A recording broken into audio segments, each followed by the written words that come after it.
What is the deal, beautiful people? My name is Ramon. Welcome back to the channel. And on this channel, we talk about any and everything photography. Here's one of my favorite subjects in the photography world, Sony. Sony was where I sort of fell in line when I decided to take photography seriously. I decided this was a journey that I wanted to embark on. It was Sony I chose, and my very first camera that I bought with this seriousness in mind was a Sony NEX5T. And some of you may not know what that camera is. It may not be a string of words that you've ever heard, but I assure you that this camera was so far ahead of its time, it's ridiculous. It's pretty much their APS-C line, and it was geared to a very consumer-based camera, and it was, I would say, a more consumer version of the A6000. The two cameras were the exact same in terms of the specs, but the ergonomics was a little different, the body was a little different, and then they had some niceties in the NEX5T that they didn't have on the A6000. I mean, I don't know the exact year that this camera came out, but I do know when I bought it, it was on the market for about a year already, and this was the time when DSLRs were still, you know, they were still dominating by a large market. Like mirrorless wasn't even a conversation, and the A7 had just came out. So Sony was now beginning to say, okay, here's where we differ from the market, and here's where we're gonna go. And I mean, this NEX5T at the time had Bluetooth, had Wi-Fi, had NFC. You know, I could tap my phone. There weren't even phones at the time that had NFC, right? So you tap the phone to this thing, and then the app just pops up, and you pull the images straight off the camera onto the phone. Like, this was nuts. This was so ahead of its time. And I feel like when people get into this conversation about Sony disrupting the camera market, these are the little features, the little niceties that they don't mention that I think made the absolute difference, or the world. I can honestly say, looking at Sony's roadmap for the last 5 years is a very exciting one. And it can be a little frustrating because it seemed like, you know, you bought your perspective camera, and then, you know, the Mach whatever version to it comes out like 6 months later. That's kind of what it seems. But I can say I was really on board with what they were doing in terms of you had the standard A or A7, and that was the jack of all trades. Then you had the A7S, and that was the low light monster, and it just happened to be the video monster at the time. And then you had the A7Rs, and those were the high megapixels, everything in the kitchen sink, and then they became the video monsters. So now and today we haven't seen an S in some time, and I don't know if we'll see an S. I see there's been rumors, but I don't know, with the exception of, I guess, like 120 frames a second 4K and some super log. I don't know what would be the benefit of having the S around still, because generally speaking, the S is a lower megapixel count, and it does some sort of magic for video in low light. I don't know. I'm not a scientist.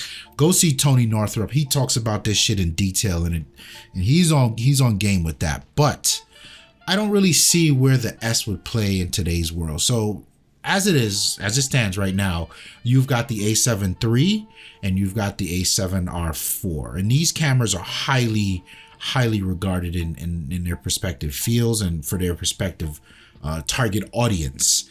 And somehow, some way, things are starting to seem a lot less interesting for Sony. And I think a large part of it is because you have manufacturers like Panasonic who switched over from Micro Four Thirds, and they're saying, hey, we're going full frame. Here's what we have, right? You've got Leica also pushing that home.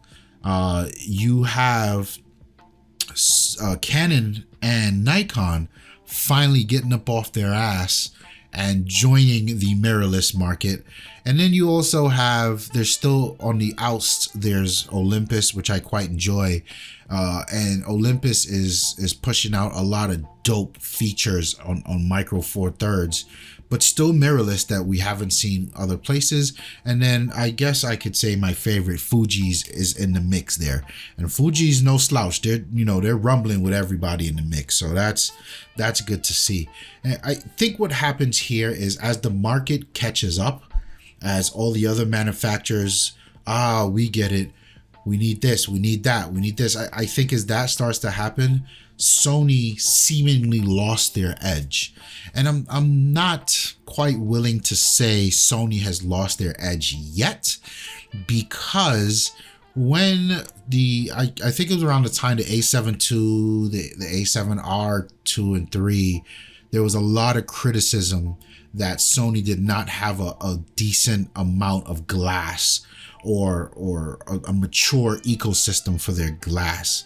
So in the last 3 years, Sony went back and they doubled down on that, and they've since delivered, I think, every piece of glass and focal length that professionals, pros, enthusiasts, beginners, anything that everyone requires is there. I mean, you've even got like an 85 1.8 that's like $600, right? And then they came out with that, I don't know, $10,000 500 millimeter prime, which the wildlife and sports photographers were happy to see. And of course, those lenses paired up nicely with the the A9 series with the no blackout. So, it was a big advantage over DSLR focusing and whatnot. So I don't want to say they lost their edge. I mean, they pushed the boundaries so far. The gold market was so far so many years ago. They could have afforded to go back and fill in the gaps. And now I think Sony as a whole is a much more complete package that I can recommend to anyone. Especially when you're talking full frame, because I mean, you look at Nikon and Canon, they're still struggling to provide the same experience and consistency that they had, or that they're capable or have been delivering on their DSLRs for years. So there's some issues there, but most notably though, you look at the Z mount and the Canon's new R mount and how much bigger they are than Sony's current full frame E mount. And I think in the future, this is where Sony will start to lose the edge. However, I don't think that's about anywhere close, probably 4 or 5 years out, because those lenses will be considerably more expensive, right? And by that time, I'm hoping Sony makes a move and finds another way to innovate. And really what I'm hoping for, I've done a video talking about this. For me personally, not only Sony is less interesting and falling behind, but all the camera manufacturers, because I'm looking at the things that my cell phone is doing and computational photography, and it seems like no one in the camera space is adapting this, and I can't for the life of me figure out why. And I feel like there's two people that would do it.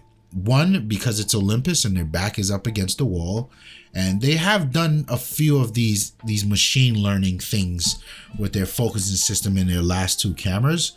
So that's cool, but I don't feel like they're diving all the way in, or maybe they're just tipping their toe and they're getting ramped up. And then the second is Sony.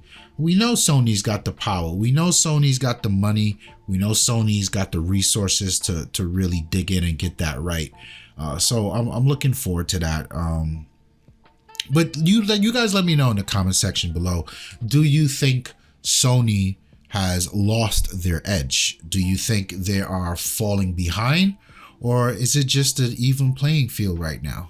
If you liked the video, hit like. Don't forget to subscribe if you want more content just like this. And my name is Ramon, and I'm out of here. Peace.